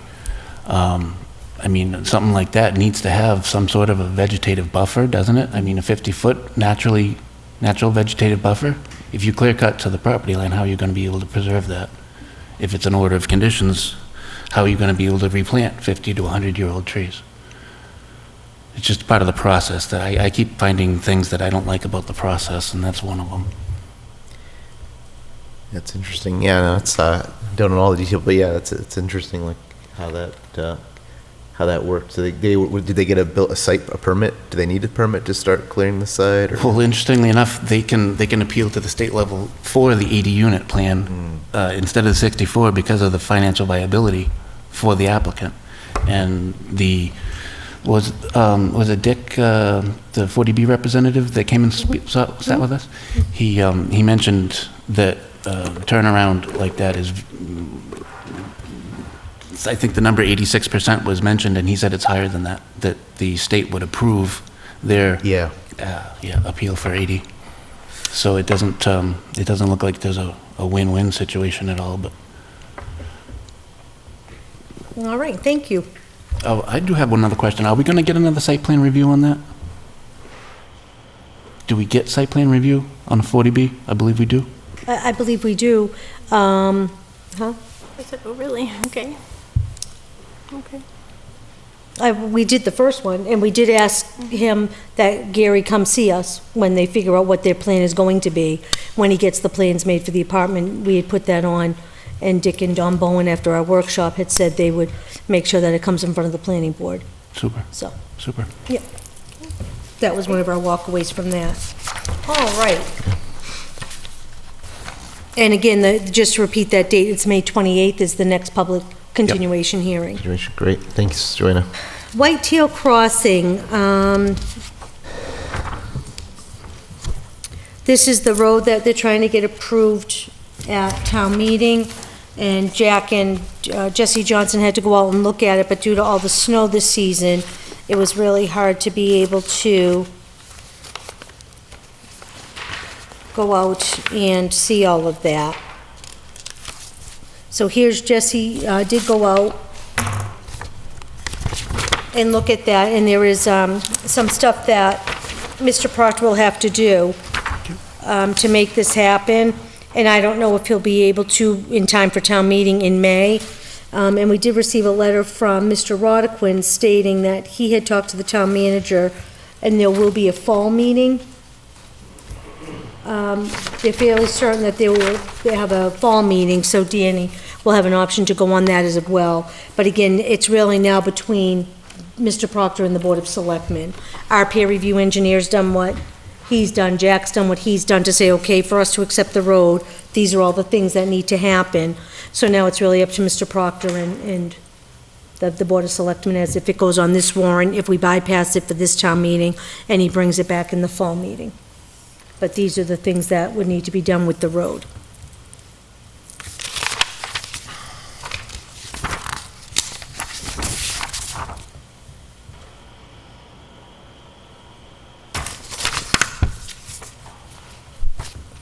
Any questions on that?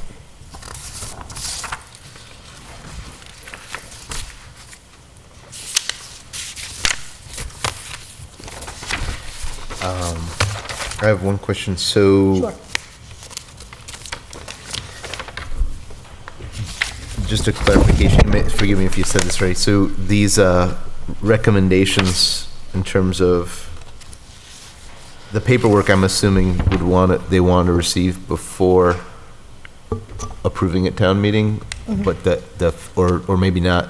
The field conditions, is that expected to be addressed before approval, or is there a plan to approve it conditional on that work being done, or what's the process there? That would be up to the Board of Selectmen and town meeting. Okay. If he put it on the warrant as a place card holder. Okay. We're saying for the road to be accepted, these things need to be done. Gotcha. So, and that's the extent of, there's nothing we sign. Yep. There's no plans or anything we sign. We just do the peer review on the road itself. Okay, is this something that we're going to be asked for our opinion on at town meeting, or is this just a Board of Selectmen issue primarily? The board, I just like finance, I think they'll probably ask us, and that's on our agenda to talk about. Because we usually at town meeting, we'll meet at like 8:15, 8:30, Okay. and kind of huddle these. Okay, Because Mr. Proctor could take it off the warrant at any time, and we don't need to huddle it. It won't be on the warrant. So gotcha. the morning of, we'll do that. Okay, But that's gotcha. on the agenda for our next meetings, because Marjorie will have to post that if we meet. Okay, yeah, and we have one more meeting before then, I guess. Exactly. So, okay, great. Thanks, Joanna. You're welcome. Anything else? Okay, our annual town meeting is May 3rd. Data information town, okay. Action file, master planning, element. John, would you like to talk to us, or Chantel, regarding the master plan housing element? We have money left over that we need to utilize under master planning that we had gotten. So these are the emails. Are those packets I can give them? Thank you. So in talking with Chantel and, come on up, John, and John Hume from the MRPC, John was looking to do this to help us with our master planning, because you need this information to update that.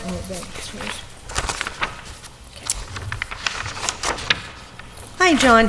Hi, well, it turns out that you have some money in your budget to do another master plan element. You did finish your economic development element back in December, and maybe the most bang for your buck would be doing a housing element. And the reason why I'm thinking that it might be in the town's best interest to proceed with the housing element is because I think that you could save a little bit of money that way and get an element done.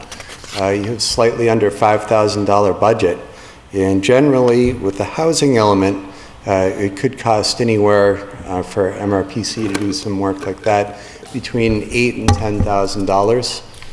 However, we do have a program that you're familiar with. It's funded by the Commonwealth of Massachusetts. It's called DLTA, District Local Technical Assistance. And MRPC receives funds from the Commonwealth of Massachusetts to provide services on eligible projects for Montechusett communities. And an eligible project would fall under housing. So you have slightly under $5,000 in your budget. We could leverage DLTA funds that MRPC receives to complete a housing element for you. So it would turn out that the town would probably save, I don't know, $4,000 or $5,000 or something like that. So other elements would not be eligible under DLTA. So that's why I'm pointing out the housing element and why that might be in your best interest. And in our master plan, that hasn't been updated. Since 2002. Right. So the data has changed. Right, quite a so bit. that would help in updating the master plan with that information. It sure would. Yeah. Yeah. So. I'm looking to see if that's something you guys would like to do.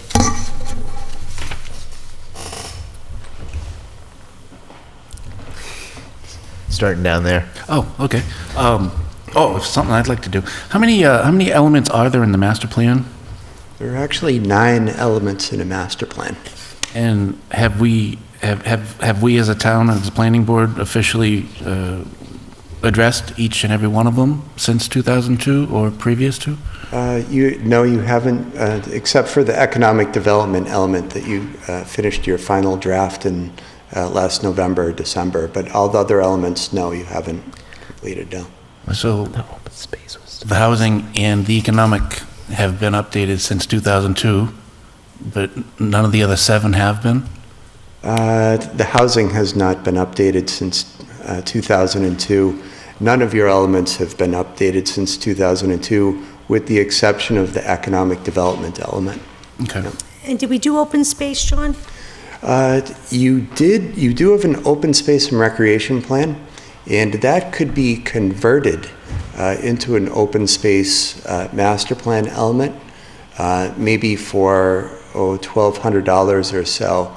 So you could proceed with that. One thing that you might want to consider is that we can't leverage that with our DLTA Right. funds, Right. unfortunately. With the housing element, we can. You can with the housing element. That would be eligible under the Commonwealth of Massachusetts criteria. Okay. So what exactly are we going to learn about housing as far as?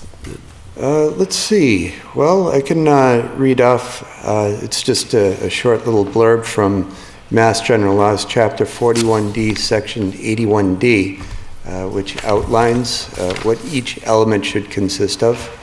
And under the housing element, it reads, a housing element which identifies and analyzes existing and forecasted housing needs and objectives, including programs for preservation, improvement, and development of housing. And this element shall identify policies and strategies to provide a balance of local housing opportunities for all citizens. All right. Sounds good. Yeah, I think it sounds good as well. I think it's pretty timely, good thing to review. Just, I think the nature of housing is changed quite a bit since 2002. I think if we rewind to 2002, it was that was before the housing crash, and there was a lot of big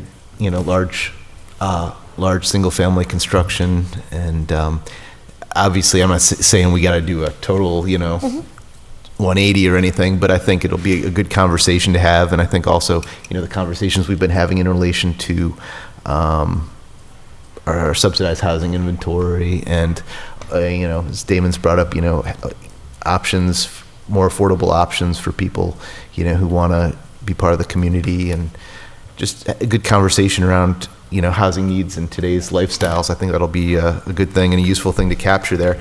So just a question for John, if I may. This having the element complete helps provide guidance for writing like land use and zoning bylaws to support the goals of the element. Is that would be included? Yes. So potentially changes to the zoning bylaws and land use bylaws would be part of the package. That would be part of the recommendation package. Right. Yes. Yeah, and the other thing, just to, I don't know, get off the soapbox. The other thing, the other place we've come up with this is some of the stuff around our cluster bylaw, that we've encountered over the last few years, yes. Which I think there's a lot of good things about our cluster bylaw, and but it might be an opportunity to tighten up things that need tightening up and look at it in context of a bigger picture. So, yeah, absolutely. Thanks a lot. That's why I said we gotta do something and start somewhere. So if we have this money and we can update one element and hopefully keep it going, that's the goal. Sure. It's a good goal. So are you all in favor of having John go ahead with the housing element? I have some more questions. Yes. Oh, please go ahead. The last use of you folks that we did was the center planning. Was that correct? Town center planning, town center district. The village center district, yes. And that was part of our MRPC allocation. That was part of the district local technical assistance grant that you received. Okay. Yes. Mm-hmm. Okay. So, So that would use up the funds available to us until 2015? Utilizing, But if we went with the housing, element? actually, yes. You also received another Another DLT, right. We have another award. one out there. Yeah, so you've got two going. You'll have. That's what I kind of thought, okay. It was for the village district study to continue that on into this year, and me and Chantel will be working on that shortly. Okay, good. I guess I'm wondering, because we talked about the safe harbor for the 40Bs, and I believe the Tri-Town has put us within that, has it not? No. I think right now we're at 3.24% with the units that have come online from Tri-Town. I think what Matthew's talking about is because 33 units came online, incremental. that gives us a 2-year waiver, is what? That puts us in Is that what safe, you're speaking in of? safe I don't harbor, know. right? I'm Safe- sorry, you're right. It's a 0.5% per year. That may have I don't know if that expired Right, yet. that's what we have to have Marjorie look into, is that came out of our workshop, is that now that 33 unit of Tri-Town came, do we get a 2-year relief, safe harbor, if you will, for 2 years? And do we need, Any new 40Bs that want to approach the town, we can get a 2-year safe harbor on that. right, I mean, we may need to file like a housing production Right, plan or there- something There's like something that that. I think needs to be filed, but we wanted to look into that to see if the 33 unit would be able to give us that 2-year waiver. Yeah, that's a great point, great action item. Thanks for bringing that Well, I up. just wanted to bring that up because there are 7 other elements. I mean, well, the one element has been updated since 2002, and then, so the housing in 2002, so everything else has been older than that. There are some pretty important elements here that, Need to be. that Yeah, and I'm absolutely. wondering if we are kind of covered with the 40B, which is the potentially detrimental to the town, would we not be better off to potentially put the housing element off for another year or two and focus on one of these other more important ones that has been more than a decade? What are you proposing is more important than housing? Well, I mean, we've got service and facilities element, which identifies and analyzes existing and forecasted needs for facilities and services used by the public. Circulation element, which provides an inventory of existing and proposed circulation and transportation systems. Just not to cut you off, I think John, and correct me if I'm wrong, looked at that this money we have to use by June 30th. June 30th. Unless you're gonna have to encumber it, I imagine. So, but you have to have a purpose in order to do that, so you have to figure out. And I think what John is saying is that, With that amount of money, that's the element he could work on. well, and the DLTA can help supplement and actually pay for the whole element, versus the other elements wouldn't be eligible for DLTA funding. And we wouldn't have enough money to work on the others.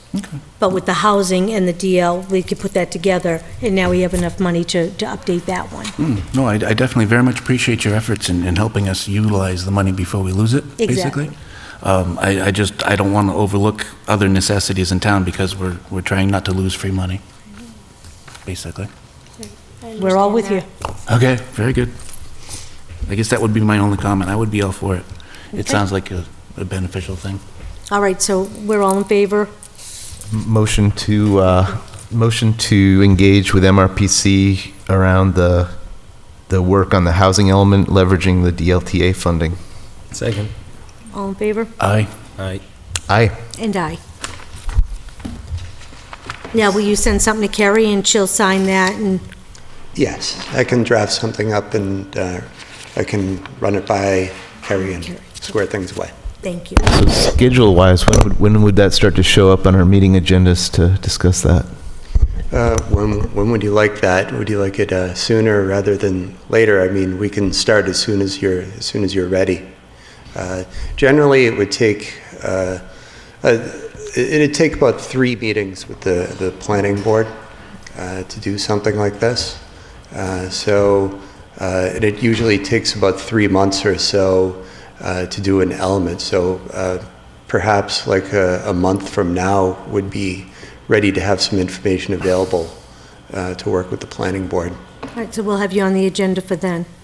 Perfect. Terrific. Yeah, sounds like great timing. Yep. And Marjorie did do the minutes of the workshop, and the safe harbor is one of the things she's working on to run with. Great. To see if we can get that with Tri-Town. Great, thank you, John. Nice seeing you again. Thank you so much for coming up with that.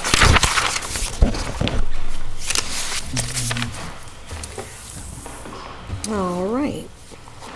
Meeting schedule. Our next meeting is April 28th at 6:30 PM at the Ritter Memorial Building. Hopefully, we will have our warrant back from Copeland and Page and be able to meet on that, have that all summed up at the 28th meeting. May 3rd at 8:15 at the high school auditorium. Now, do you want to do the 8:15 just in case we have to caucus over anything? Marjorie needs to post that if we do. Might as well post it just in Yeah, okay. case. So we will do that for the 8:15 on the 3rd. Our next meeting then would be May 12th, 6:30 here at Town Hall. And the last meeting in May, the 26th, is Memorial. So do we want to meet at a different time? Because Monday will be the holiday. I just need to get my calendar to be able to have that conversation. And when's the election, Joanna? The election is, May 17th. May 17th, okay, thank you. You are welcome.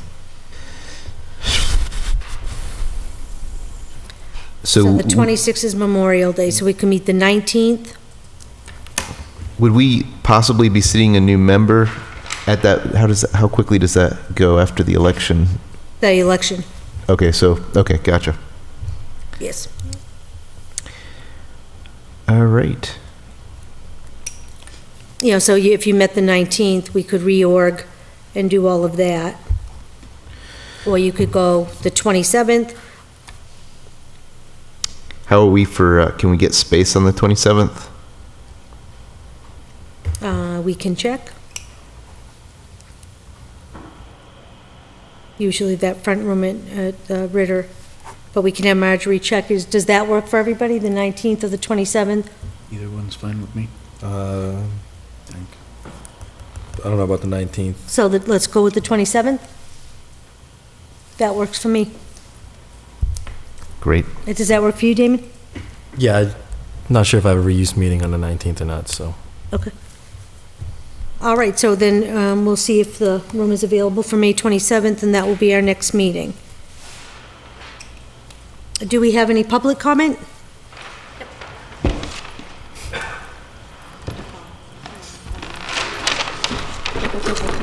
Hi, Celeste McCain Stover, 275 Pleasant Street. Just a quick comment on the Lunenburg Village and Whalum Road. Just to, in regards to, if the developer goes to the state for an appeal, I know the percentages are high that they rule in favor of the developer, but we're up against those same odds with the solar farm. And, if we stick together and, say, this is why we don't want it, the odds are the developer's not going to want to spend more money to drag it out further. So don't let that scare you. I'm here on behalf of rebuttal to the polls, and we're just doing some quick research while we are in the audience over here. And basically, I would say the developer and the Unitil both, they're putting those poles up because it's more cost effective for them. It's not that it can't be done. As far as I'm concerned, that shouldn't be any concern of ours. And it was agreed upon that everything should be underground up until they get to the street. Then they can come up on that one side of Pleasant Street and go across to the other pole. There's already a new pole that they put in across the street right next to the existing one in preparation for this solar farm. And I have an example that was taken a while back, but there was a farm in Upton that I drove. I used to lease my horse from at the time, and he used a good chunk of his cornfield, and there is now a solar farm there. And the transformers was actually, I didn't obviously go down to where the solar farm is, but it is massive. And I can see that what they have is a large, green transformer box, which is at the road, and then it comes up to a pole that's there and it effectively ties in. If you want to look at this picture, I'd be more than happy to pass my phone around. And this is something else that we've found, and this is actually Australia, but this is something that could be adopted anywhere as far as their capital plan. Facilities should be taken in a manner which takes all reasonable steps to minimize the visual effects of transmission lines, substations, etc. And they can actually put all transmission lines buried underground within the solar farm complex apart from the connection point to the grid. So they still can go underground to the point of the street, come up and tie across the street to the other poles. And obviously visual screening. There is already some tall trees that have grown up right at the front of the driveway to this project. So a couple of poles, preferably just one pole at the street, could be put, and it would be right in with the trees. It would hardly be noticed when you drive by, or even if you were to walk down that driveway or what have you. So when they come back, I'm sure they're going to say, oh no, the pole's already there. This is what Unitil said, but it's all BS. It's just cost. The developer can pay for it. They're going to make tons of money on this anyway. So yeah, they might claim they're entitled to a profit, but it doesn't say in the law how much they're entitled to. As far as I'm concerned, I can give him $1 now, he can walk away, there's his profit. So I just want to make sure that we're strong, saying that, the poles weren't there before. It was a complete plan when they gave it to us, with no oversights. And even with EPG, the previous owner of this property, or leaser of this property, did state that everything would be underground. There'd be the same green transformer boxes or what have you that would take care of any backflow or surges before tying in. So those are my concerns. It is in the special permit. It is, yes. But with them having to come back with a letter saying, no, we can't do it, they may just say that because it is easier for them. And that's, we can make they can make a case for that, yes, it's this, but really it comes down to what it costs for them. And that's not our concern. You're absolutely right. Yeah, so I would thank repeat you. what Toby said. I have a hard time believing that in this day and age there's no other way to do it. Right. But is that Jesse going to tell us that, or, okay. Yeah. Well, and that's, I think I was very Yes. upfront that that's what the plan said, and that's what I'm going to hold them. Right, them and to. exactly. I mean, just the fact that he's saying, and it's not- all the other guys are doing it, that's how we've been doing it all along. It doesn't mean that there's not another way. They've just been doing that way because it's cheaper. Right. And I've we're driven not going to past. take Yeah. our instructions from Unitil. They're going to come Right. from our peer review engineer. Right. We're not going, Unitil can tell them what they want, but our peer engineers will tell us what the path is.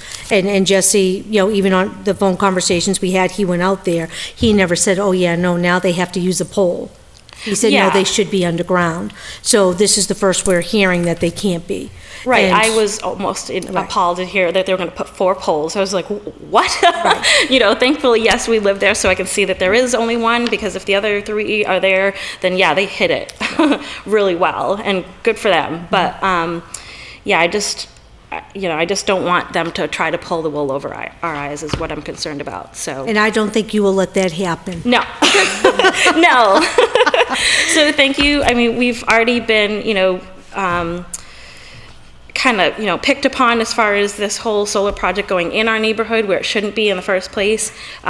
So to have to endure more eyesores than what is absolutely necessary, I'm glad that we're putting our foot down. So thank you. Thank you, Celeste.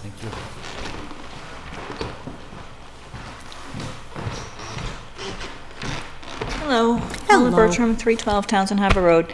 I just had a question on Elmwood Road. Actually, I have a couple questions. On Elmwood Road, you granted an extension to July 14th, and as you guys know, one of the concerns that I had was the earth removal, and we found out because of that sentence in the subdivision that they're exempt from an earth removal permit.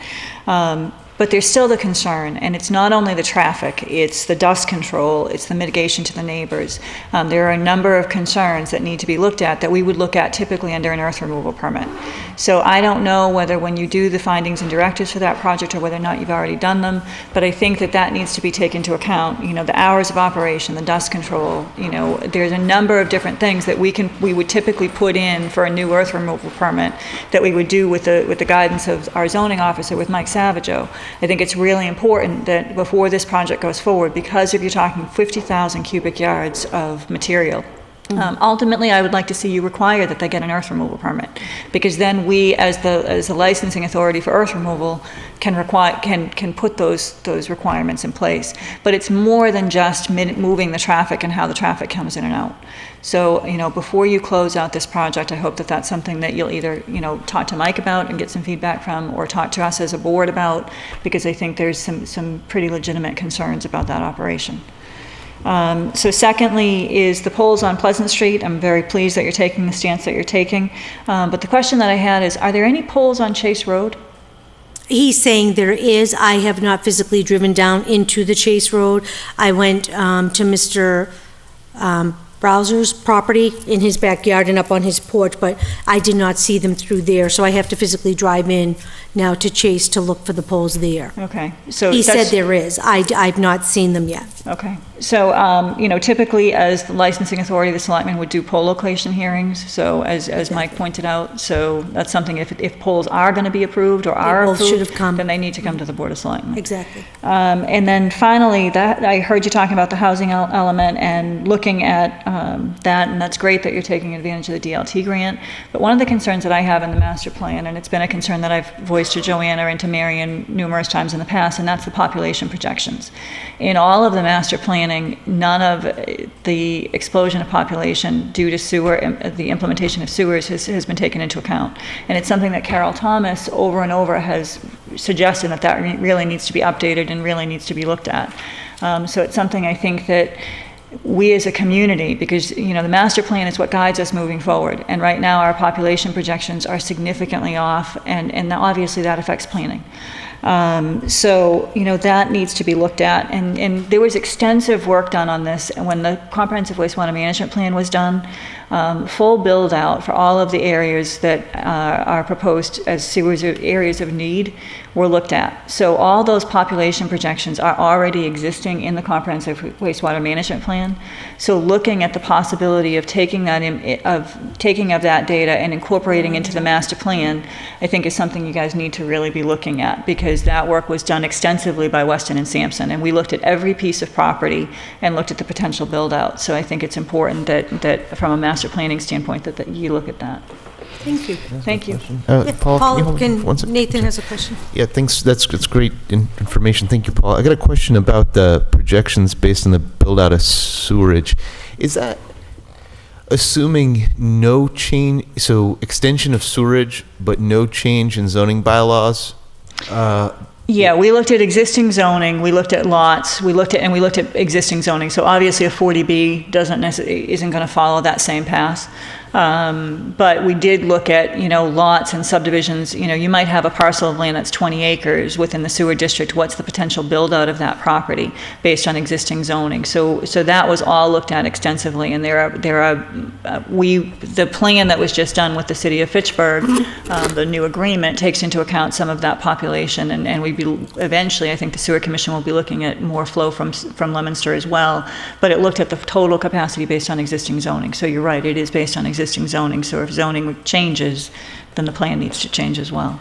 Gotcha. So the introduction of sewerage into some areas, even with our existing zoning, which like in our residential district requires, you know, for a sewered area requires fairly large lot sizes, but even there, you're saying that there's significant growth by the introduction of sewerage. Exactly. Wow. Okay, that's great to know about. Thank you. Yeah. Well, because a non-buildable, once sewer goes by, now it can become a buildable. Gotcha. So Because they have the sewer. Exactly. Okay, gotcha. Exactly. Hi, come on up.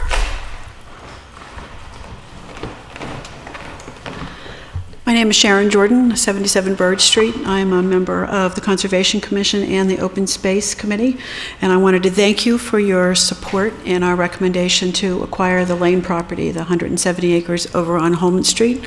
And I wanted to take this opportunity to remind the public that there are 2 sidewalks coming up, and we have a flyer, which I'll hand up to you in a second.